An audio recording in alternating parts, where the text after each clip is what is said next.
Dia pergi dengan keyakinan penuh. Pergi dengan langkah pasti, seolah dirimu hanyalah bayangan yang akan tetap berdiri menunggu kapanpun ia kembali. Dia merasa menang, merasa hebat, merasa bahwa tanpa dirinya, kamu akan runtuh dan tetap terikat. Namun kenyataan selalu punya cara untuk membalikkan segalanya. Waktu berjalan, dan kamu memilih diam. Kamu memilih untuk tidak lagi menoleh ke belakang, tidak lagi menunggu, tidak lagi menggantungkan hidupmu pada seseorang yang dengan mudah meninggalkanmu. Dan saat itulah dunia berputar. Dia yang dulu pergi dengan percaya diri kini mulai gelisah. Dia yang merasa kamu takkan mampu tanpanya, justru merasakan kehilangan yang tak terobati. Malam-malamnya dipenuhi bayanganmu, siang harinya dihantui pertanyaan, apakah dia masih menungguku? Tapi jawabannya tidak. Kamu sudah melangkah jauh. Kamu sudah memilih untuk berdiri di atas kakimu sendiri. Kamu tidak lagi menanti seseorang yang hanya menjadikanmu pilihan cadangan. Kini, dialah yang menunggu. Menunggu sesuatu yang tak pernah pasti. Menunggu kesempatan yang sudah ia buang dengan tangannya sendiri. Menunggu dirimu yang sudah tidak lagi sama.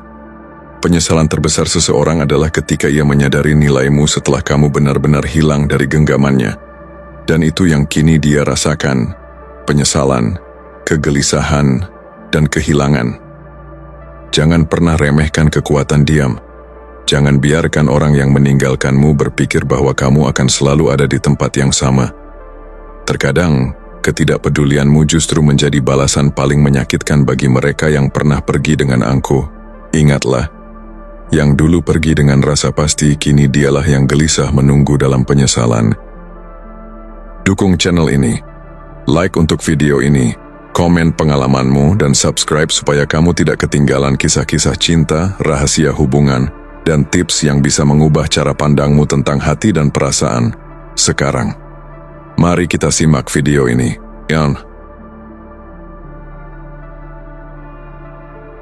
Nomor 1, dia pergi dan dia berharap Anda akan hancur. Dia berasumsi Anda akan menghabiskan malam-malam panjang menatap ponsel, menunggu pesan yang tak kunjung datang, membayangkan setiap kenangan yang telah berlalu, bertanya-tanya di mana letak kesalahan Anda. Dia pikir kepergiannya akan cukup untuk mengguncang dunia Anda, membuat Anda kehilangan arah, dan merendahkan diri demi mendapatkan kembali perhatiannya. Tapi inilah kesalahan terbesarnya. Dia menganggap bahwa kekuatan Anda berasal darinya. Dia berpikir bahwa keberadaannya adalah pusat keseimbangan Anda, dan tanpa dia, Anda akan runtuh.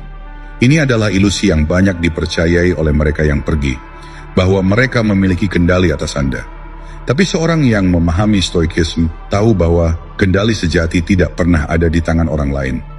Anda tidak bisa dikendalikan kecuali Anda mengizinkannya. Stoikisme mengajarkan bahwa hidup adalah serangkaian peristiwa yang tidak selalu bisa kita tentukan, tetapi satu hal yang selalu berada dalam kendali kita adalah bagaimana kita meresponsnya. Marcus Aurelius berkata, "Kamu memiliki kekuasaan atas pikiranmu sendiri, bukan kejadian eksternal. Sadarilah ini dan kamu akan menemukan kekuatan." Perpisahan, kehilangan, dan kekecewaan adalah bagian dari kehidupan, tetapi penderitaan sejatinya tidak datang dari peristiwa itu sendiri, melainkan dari interpretasi yang kita berikan. Jika Anda melihat kehilangan sebagai kehancuran, maka Anda akan hancur. Tetapi jika Anda melihatnya sebagai tantangan untuk bertumbuh, maka Anda akan berkembang. Ini adalah inti dari ketahanan, kemampuan untuk tetap berdiri tegak di tengah badai, tanpa membiarkan diri Anda terbawa arus emosi yang tidak produktif. Tentu, banyak yang beranggapan bahwa tetap tidak tergoyahkan setelah perpisahan adalah tanda ketidakpedulian. Bukankah mencintai seseorang berarti harus berjuang untuk mempertahankannya? Bukankah menunjukkan perasaan adalah bagian alami dari manusia? Disinilah perbedaan antara kendali diri dan penekanan emosi harus dipahami. Stoikisme tidak mengajarkan kita untuk menjadi dingin atau tidak peduli, melainkan mengajarkan kita untuk tidak diperbudak oleh emosi kita sendiri. Seneca berkata, kita menderita lebih banyak dalam imajinasi kita daripada dalam kenyataan. Betapa seringnya seseorang yang ditinggalkan terjebak dalam pikirannya sendiri, mengasihani diri, membiarkan pikirannya dihantui oleh skenario-skenario yang hanya memperpanjang penderitaan. Tetapi seorang yang tabah tahu bahwa kepergian seseorang bukanlah akhir, melainkan transisi. Hidup tetap berjalan dan Anda harus berjalan bersamanya. Dan inilah bagian yang paling mengejutkan. Ketika Anda berhenti memberikan kendali kepada mereka, segalanya mulai berubah. Orang yang pergi seringkali melakukannya dengan keyakinan bahwa mereka masih memiliki pengaruh atas Anda. Mereka percaya bahwa kapanpun mereka ingin kembali, Anda akan ada di sana, menunggu dengan harapan dan penyesalan. Tetapi ketika mereka melihat Anda tidak hanya bertahan, tetapi berkembang, ketika mereka melihat bahwa kepergian mereka tidak melemahkan Anda, tetapi justru membuat Anda lebih kuat, mereka mulai mempertanyakan keputusan mereka sendiri. Bukan karena permainan psikologis, tetapi karena realitas bahwa seseorang yang kuat, mandiri dan percaya diri selalu memiliki daya tarik yang lebih besar. Tetapi pada titik ini, pertanyaannya bukan lagi tentang mereka, ini tentang Anda. Apakah Anda masih ingin menunggu seseorang yang telah memilih untuk pergi? Apakah Anda masih menginginkan seseorang yang berpikir bahwa mereka lebih penting daripada kedamaian Anda sendiri? Atau apakah Anda lebih memilih untuk membangun hidup yang lebih baik, di mana kebahagiaan Anda tidak ditentukan oleh keberadaan orang lain? Tidak ada yang mengatakan bahwa perpisahan itu mudah, tetapi seorang stoik tidak melihat kehilangan sebagai akhir. Ia melihatnya sebagai kesempatan untuk tumbuh. Biarkan mereka berpikir bahwa Anda akan hancur. Biarkan mereka percaya bahwa mereka cukup penting untuk mengendalikan emosi Anda. Dan kemudian tunjukkan pada mereka bahwa mereka salah. Karena rasa sakit bukanlah tanda kelemahan, tetapi bahan bakar untuk menjadi lebih kuat. Jika Anda sudah selesai membiarkan rasa sakit mengendalikan Anda, jika Anda siap untuk menggunakan rasa sakit sebagai energi untuk berkembang, tekan tombol suka, berlangganan, dan tuliskan di komentar, rasa sakit memicu kekuatanku. Nomor 2, dia menunggu Anda bereaksi. Dia berharap Anda akan mengirim satu pesan terakhir, sebuah ungkapan kerinduan yang akan membuktikan bahwa kepergiannya memiliki dampak. Dia ingin melihat Anda berusaha, meminta kejelasan, bertanya bagaimana keadaannya, bukan karena dia ingin kembali, tetapi karena itu memberinya validasi. Dia ingin merasa bahwa dia masih memiliki kendali atas emosi Anda, bahwa dia masih cukup penting untuk mengganggu ketenangan Anda. Namun, apa yang terjadi ketika Anda memilih diam? Ketika Anda tidak memberikan apapun untuknya analisis, tidak ada drama, tidak ada usaha untuk mendapatkannya kembali, itu adalah sesuatu yang dia tidak siap hadapi. Diam adalah bentuk kekuatan yang paling sering diremehkan. Ketika seseorang pergi dari hidup Anda dan Anda merespons dengan keheningan total, Anda membalikkan keadaan. Dia mengharapkan kata-kata, dia mengharapkan upaya, tetapi yang dia dapatkan hanyalah ruang kosong yang membuatnya bertanya-tanya. Stoikisme mengajarkan bahwa kita hanya memiliki kendali atas diri kita sendiri, bukan atas orang lain. Epictetus berkata, jika seseorang berbicara buruk tentangmu, jangan membela diri melawan apa yang dia katakan. Cukup jawab, dia jelas tidak tahu tentang kekuranganku yang lain. Jika tidak, dia tidak akan hanya menyebut yang itu saja. Dalam konteks hubungan, ini berarti tidak ada gunanya membuktikan nilai Anda kepada seseorang yang sudah memilih untuk pergi. Ketika Anda tidak bereaksi, Anda memegang kendali penuh atas emosi Anda, dan itu adalah hal yang paling membingungkan bagi mereka yang mengharapkan Anda untuk lemah. Tentu, ada yang mengatakan bahwa diam adalah tanda kepengecutan, bahwa jika Anda benar-benar peduli, Anda harus memperjuangkan seseorang. Namun, di mana garis antara memperjuangkan sesuatu yang berharga dan mengejar sesuatu yang sudah jelas tidak lagi menghargai Anda? Kebanyakan orang tidak memahami bahwa keheningan bukanlah bentuk menghindari kenyataan, tetapi bentuk penerimaan yang tertinggi. Dengan tidak mengemis perhatian, Anda mengirimkan pesan yang lebih kuat daripada kata-kata apapun. Anda baik-baik saja tanpanya. Dan dalam banyak kasus, inilah yang mulai mengganggu mereka. Mereka mulai bertanya-tanya apakah mereka benar-benar sepenting yang mereka kira. Sementara dia sibuk bertanya-tanya, Anda sibuk membangun diri Anda sendiri. Ini adalah momen ketika fokus Anda harus diarahkan ke dalam, bukan keluar. Setiap energi yang dulu Anda gunakan untuk memikirkan seseorang yang telah pergi, sekarang diarahkan ke pertumbuhan pribadi. Anda mulai memperbaiki diri secara fisik, mental, emosional, dan finansial. Anda menjadi lebih tajam, lebih kuat, lebih disiplin. Dan saat perubahan itu terjadi, tanpa Anda sadari, Anda telah berubah menjadi seseorang yang bahkan tidak bisa dikenali olehnya lagi.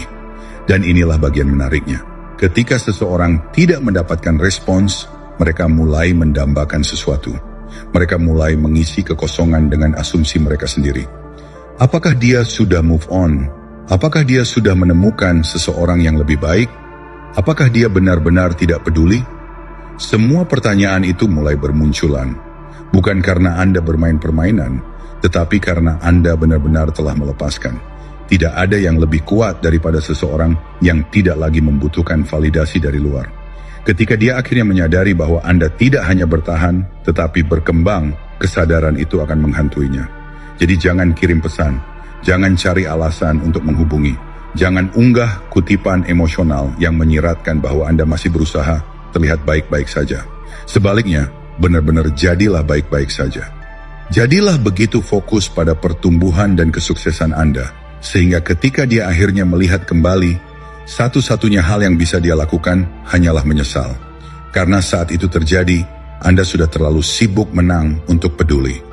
Jika Anda sudah selesai mengemis perhatian, jika Anda siap membiarkan kesuksesan Anda berbicara sendiri, tekan tombol suka, berlangganan, dan tulis di komentar, keheninganku adalah kekuatanku. Nomor 3, emosi adalah musuhmu, kendali adalah kekuatanmu. Saat ini, emosimu berteriak, menuntut perhatian.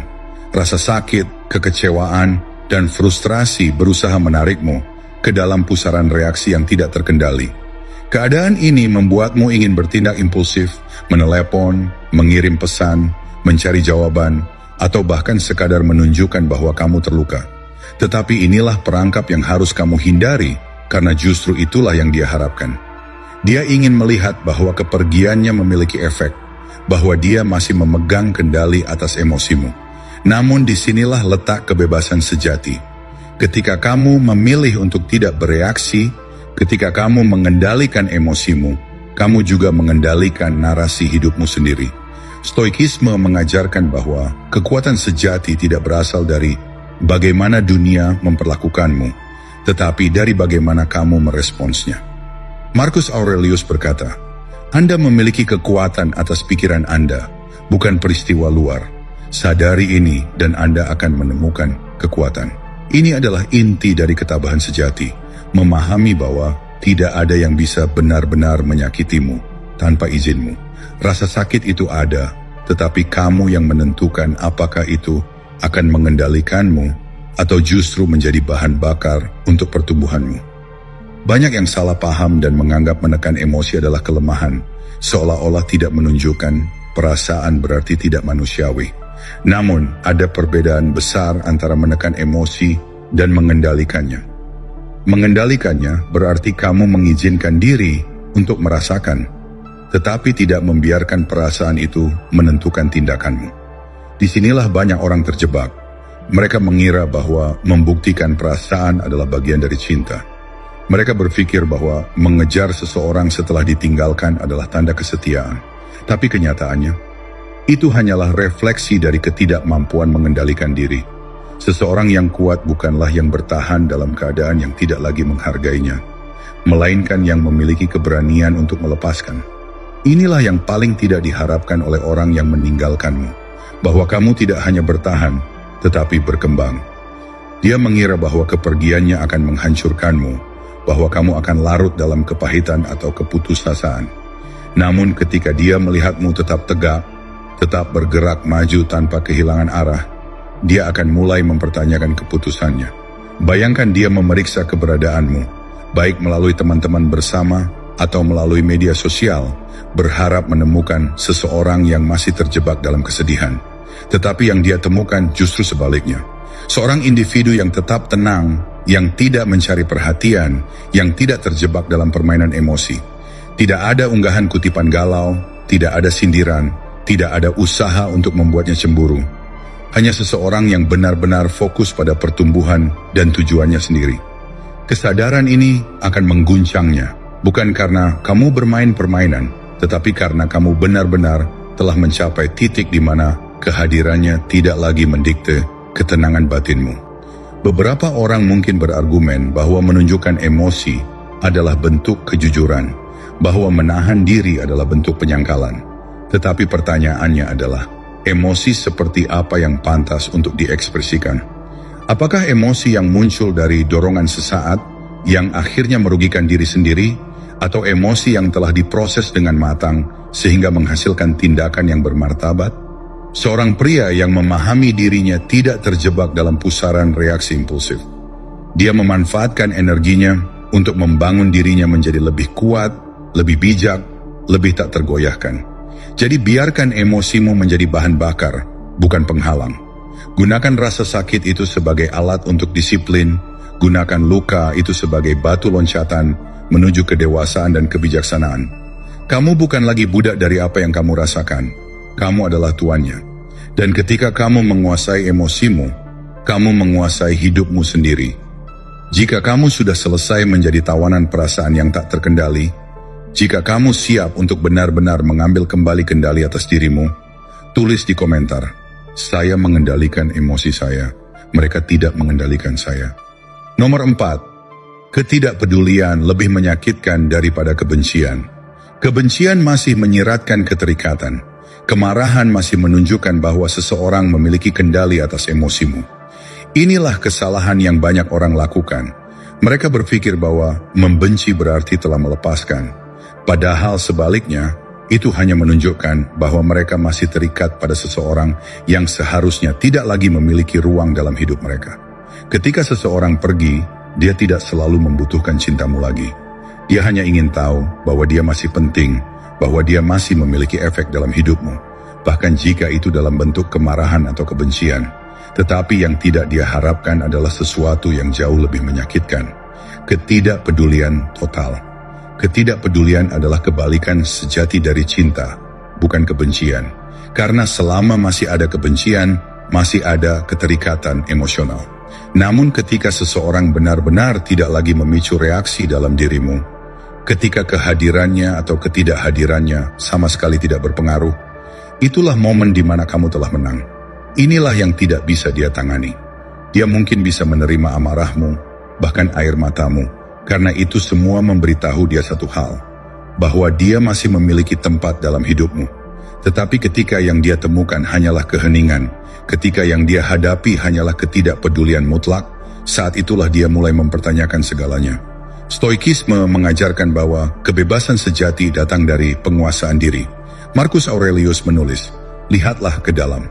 Di dalam dirimu ada sumber kekuatan yang tidak pernah berhenti mengalir. Ini berarti bahwa apapun yang terjadi di luar tidak seharusnya mengguncang ketenangan batinmu. Jika seseorang meninggalkanmu, itu bukan pukulan terhadap harga dirimu, itu hanyalah perubahan keadaan yang tidak seharusnya mengendalikan emosimu.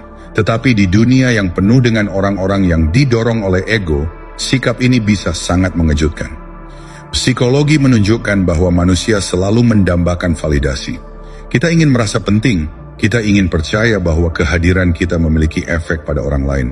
Itulah sebabnya ketika seseorang yang dulu peduli tiba-tiba menjadi netral, tidak bereaksi, dan benar-benar tidak terpengaruh, itu lebih menyakitkan daripada kemarahan apapun yang bisa diarahkan padanya.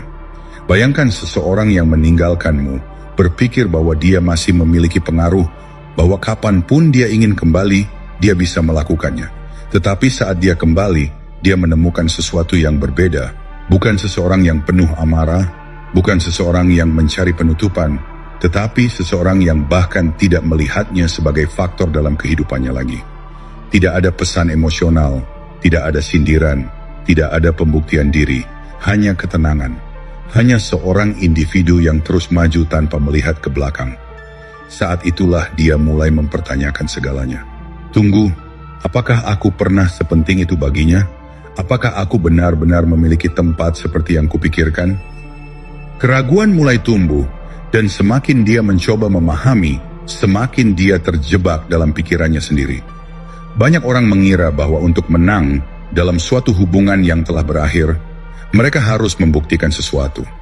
Mereka harus menunjukkan kesuksesan mereka, mereka harus membuat orang lain cemburu, mereka harus menciptakan narasi di mana mereka lebih baik dari sebelumnya. Tetapi itu masih permainan yang berakar pada ego.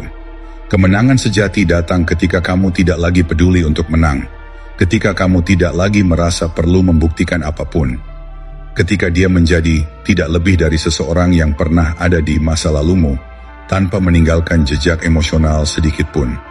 Inilah puncak dari kendali diri. Jadi lepaskan kemarahan, lepaskan kebencian, lepaskan semuanya kecuali ketenangan batinmu sendiri.